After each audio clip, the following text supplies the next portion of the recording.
What's up, YouTube? Poor Man Podcast back with another video. Today's video is going to be why strong women tend to date weak men. All right, before I get into the video though, got to do the YouTube stuff. The goal is 75,000 subscribers by July.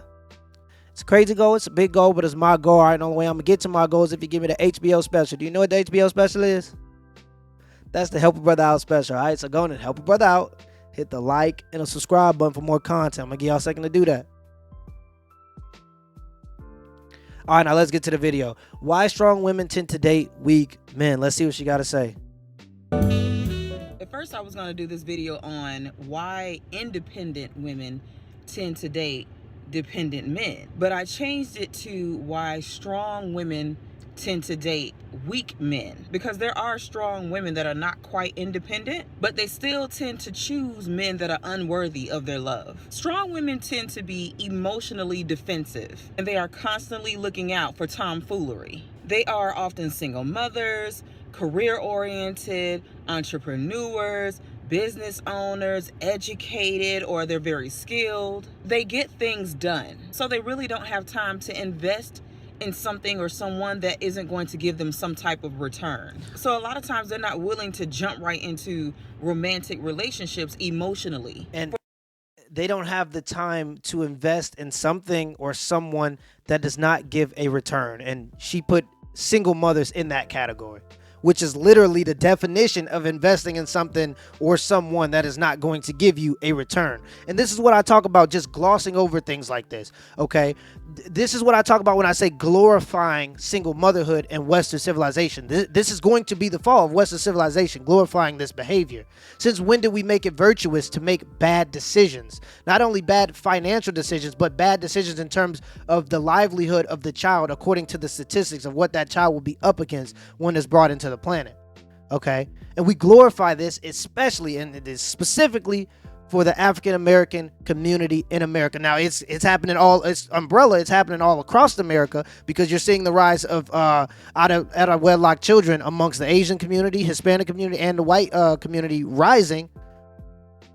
But we got to get rid of glorifying this behavior. Okay, there's nothing virtuous about making a $250,000 investment when you have no money. And when I say a $250,000 investment, what I'm saying is the average price to raise a child from 0 to 18 is $250,000. That does not include college tuition. That does not include what that child will need after the age of 18. That's just from 0 to 18. Okay, so basically it's like, oh, I have no money and I'm in the worst position ever. Let me go and buy a Lamborghini, is what you're doing. Okay, single mothers are the poorest demographic in America. Okay, the most poverty-stricken demographic in America. There's nothing virtuous about that, okay? What I would see as a strong woman is a woman that's able to control her sexual impulses until she meets a person that's at least decent enough to give that to, if you get what I'm saying. And I'm not saying he got to be the one to marry you the first time. That's not what I'm saying, okay? A lot of people get that misconstrued. I understand you get in relationships, it lasts 1 year, 2 years, you thought it was going to work out, y'all ended up having sex, it is what it is. That was a person that at least it was worth it. But y'all, people going out and just having flings and then getting pregnant and carrying the baby to term, all right? And these are supposed to be the ones that are quote unquote, they don't want to be invested into situations unless, or to someone or to something by her terms, by what she said, they don't want to invest into something or something, or someone or something unless it has a return. Absolutely ridiculous. And you include single mothers in that category. This is the glorification of single motherhood, and it has to stop. It's completely destroying everything. But let's continue the video. For this reason, many strong women, many independent women are single for long periods of time. Because in some ways, she has to feel comfortable enough to show vulnerability. The issue is that weak men tend to feed on strong women in hopes to provide them some false sense of strength. He likes that you're career oriented, that you're strong, that you're an entrepreneur, that you are educated and skilled. He loves all this. He loves that you are all of these things. But he knows he is in no position to be someone's husband or long-term committed partner. Because in reality, he knows that he doesn't have a lot of those characteristics that makes the woman strong. In fact, he may feel he is worthless, and he often complains about how life is not working out for him. He actually needs the strong woman for validation so he can feel good about himself. Yet, the strong woman feeds on his need for validation. Why? Because, like I said, she's career oriented, educated, skilled, strong, independent. She got a lot of stuff going on. Women like this aren't usually kind. See, and this is where I gotta stop it again. Okay, there's what's going on is she's setting up a category of women that are quote unquote strong, and what she does not and what she fails to include is the traditional woman, which by my definition is the strongest woman. Okay, a woman that's able to push her emotions aside when her man comes in after a hard day of work and caters to him and says, oh, how can I make this better? She pushes herself aside to make his day better. A woman that's able to push her own emotions aside to go and cater to the children that may be crying, to cater to the crying baby and make sure that the crying baby is okay. She pushes her own emotions aside. A woman that's able to have a meal ready when you come home. A woman that's able to stay fit. Okay, that's what I see as a strong woman. And this is the thing about this equality movement. Women who choose to be traditional women with their freedom of choice, which is what the movement was originally for, freedom of choice. But the women who choose to be traditional women are automatically seen as weaker by her definition alone. And that's just from what she's been saying. Let's also dig into the thing about education. Being educated automatically makes you strong. It doesn't. Okay, it does not automatically make you strong. I believe women are holding about 70 or 65% of all of the college debt in America.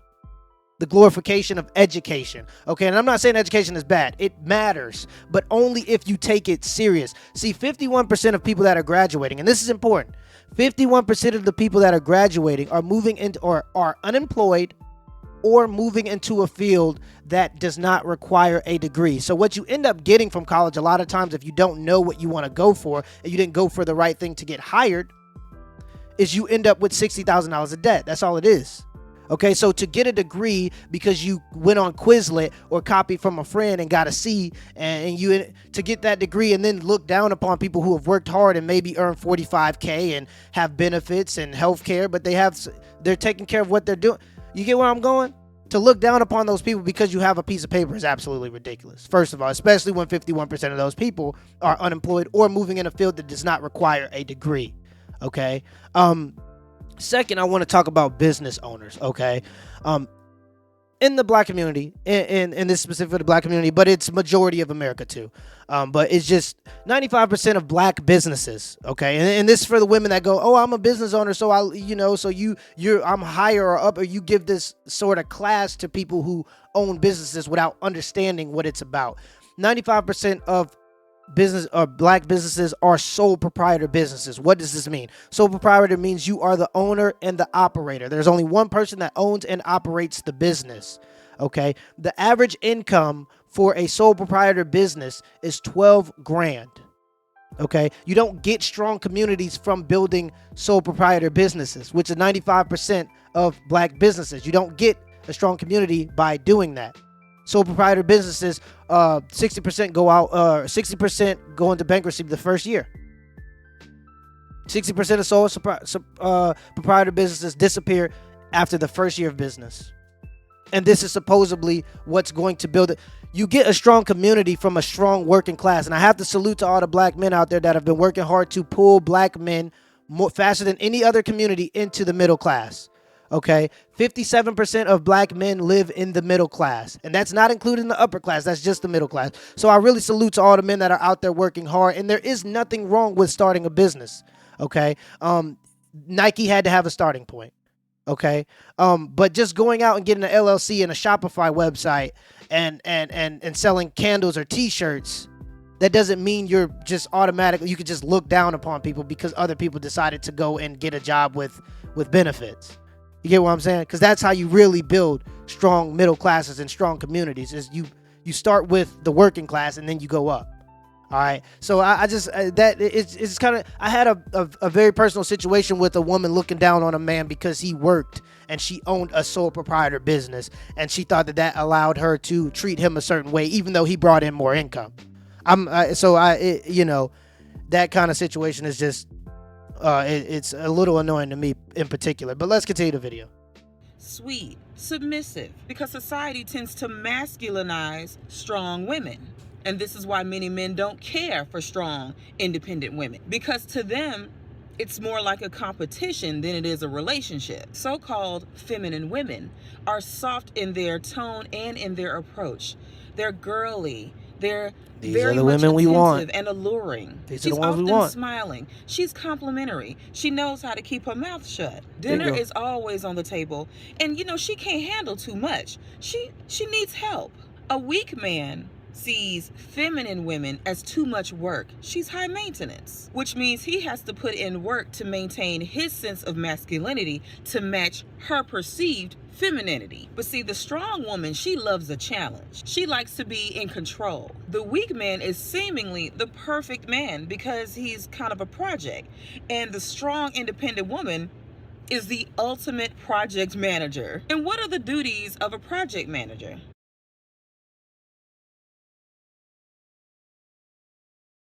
Manage issues and risks.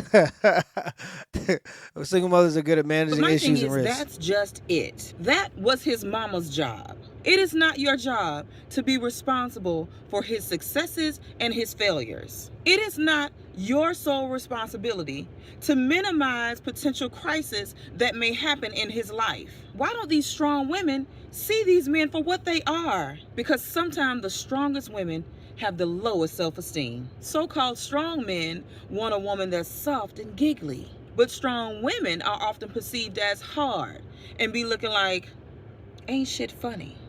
Weak men are excellent at making women feel good because they don't have shit else to offer. They are good at making you feel needed to distract you from the fact that they ain't got shit going on. They can't even give you time. Because with time, you got to be consistent. And with consistency comes expectations. And with expectations come effort. And to put in effort, you got to put in work. A weak man ain't trying to put in work for your love or for your affection. So what happens is you end up doing that for him. Women with low self-worth are constantly trying to prove themselves worthy of being loved. I finally said to myself, and I hope you say this to yourself one day too, I can no longer allow someone's weaknesses to drain me of my strength. I can no longer allow someone's self-affliction to overwhelm my space. You will not be a part of my life if you are unwilling to hold yourself accountable for the mistakes that you've made. If you are not willing to go through the process, the discomfort, to experience the growth. You will not waste my time with your lies and your inconsistencies. You will not use my strength as a measure for your self-validation. People, this is about survival. And I can't live my life and I can't love myself if I'm solely responsible for helping you live yours.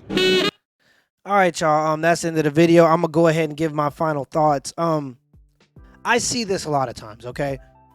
And what a lot of women have to be careful of is this.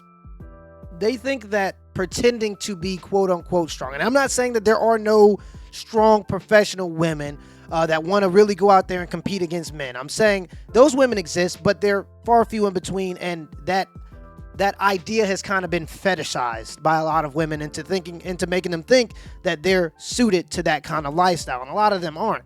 They put up this mask. They masquerade as a strong woman, and they think that that's going to push away all of the bad guys, okay? And that's only going to leave the good guys, because good guys love to teach women and this and that. But it's just not true. See, what they don't understand is weak men, the men that they're trying to avoid, are actually attracted to that behavior, because they're the ones that have all the time of day to try to convince you to be with them, okay? They're the ones that have all the time of the day to jump through all those hoops and hurdles you done built because you're trying to get a strong man. Weak men are the ones that have the time of day to do that. Strong men, men who have a goal, men who are set on their goals, are working 50 to 80 hours a week trying to get to those goals. They don't have time to coach a woman up all the time, okay? So you creating all these hurdles and hoops and to jump through, they don't have time to do all that. They want a woman that's already feminine, especially if you're talking about a man that's already gotten to his goals. Okay, the thing about a lot of women that want to wait at the finish line and get a man at the end of the day that makes $100,000 or more, whatever.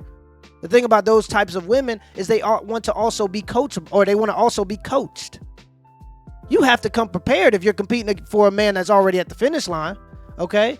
But your best bet is to get a man before he gets to that point. And to do that, you're going to have to already be feminine.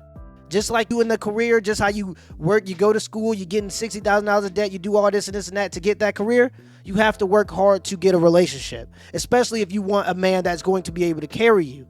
All right. A lot of women don't understand that. To get a man that is willing to carry you, it takes a lot of effort. They think they could just sit and receive DMs all day, when in all actuality, a lot of times those DMs come from bums. Men who have that goal, that purpose, is just really trying to get there, don't have time to do all that all day. Okay? So, I mean, that whole tough and some women are that way. Some women are truly competitive and they want to compete. And I encourage those women to do that if that's your characteristic, or if those are your natural traits. But for a lot of women, it's not that way. They fetishize the idea of being a businesswoman. They're not suited for it. But they'll die on that hill. Till next time.